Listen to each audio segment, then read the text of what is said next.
I'm out here at the pond in the woods here, and amazing watching these birds.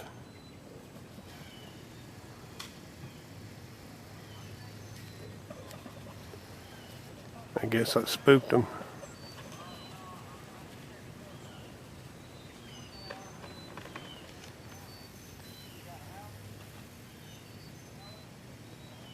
They're everywhere.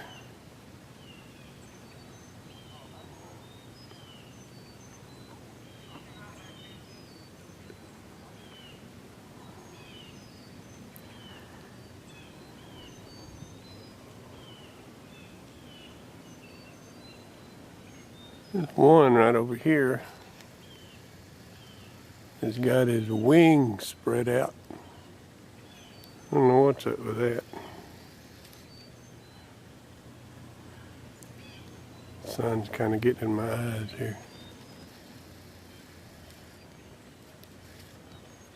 I don't know what's up with that. I guess they've been fighting or something.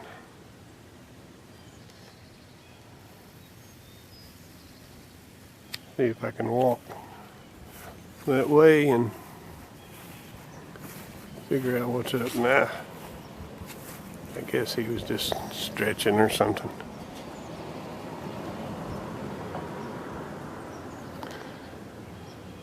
Sorry about my fascination with the birds, but it's interesting. What do all these birds find to eat? That's what's amazing to me. And if they do find something, it must be a battle royal to get their share. Anyway, just found it interesting. Thought I'd share it.